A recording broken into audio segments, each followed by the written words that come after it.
नमस्कार, आपण पाहत आहात लोकनाय न्यूज। नदीच्या शांत लाटांमध्ये दडलेला मृत्यूचा सापळा आणि आनंदाच्या क्षणात अचानक आलेला काळाचा घाला। चंद्रपूर जिल्ह्यातील ब्रह्मपुरी तालुक्यातून एक हृदयद्रावक घटना समोर आली आहे। पिंपळगाव खरकाडा परिसरात काल रविवार दिनांक 1 मार्च 2026 रोजी सायंकाळी 7 ते 8 तरुणांनी वैनगंगा नदी तीरावर पार्टी करण्याचा बेत आखला होता। मात्र आनंदाचा हा क्षण काही क्षणांतच शोकांतिकेत बदलला। जेवण आटोपल्यानंतर काही तरुण नदी पात्रात आंघोळीसाठी उतरले असता पाण्याचा अंदाज न आल्याने शुभम पुष्पराज बगमारे वय वर्ष 24 आणि शुभम विजय सहारे वय वर्ष 19 हे दोघे खोल डोहात वाहून गेले। त्यांच्यासोबत असलेले इतर 2 मित्र कसेबसे बाहेर पडले, पण या दोघांना वाचवता आले नाही। घटनेची माहिती मिळताच स्थानिक ग्रामस्थांनी तात्काळ घटनास्थळी धाव घेतली व मदत कार्य सुरू केले। पोलिसांनाही याची माहिती देण्यात आली। पोलिसांनी त्वरित शोध मोहीम सुरू केली।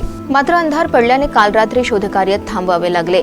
आज सोमवार दिनांक 2 मार्च 2026 रोजी सकाळी चंद्रपूर येथील विशेष गोताखोर पथक घटनास्थळी दाखल झाले आणि शोध मोहीम पुन्हा सुरू करण्यात आली। सुमारे दुपारी 4 वाजण्याच्या सुमारास दोन्ही तरुणांचे मृतदेह बाहेर काढण्यात यश आले। त्यानंतर पंचनामा करून मृतदेह पोस्टमार्टमसाठी शासकीय रुग्णालयात पाठविण्यात आले असून पुढील तपास ब्रह्मपुरी पोलिसांकडून सुरू आहे। नदीकाठचा आनंद एका क्षणात दुःखात बदलला आणि 2 कुटुंबावर शोककळा पसरली।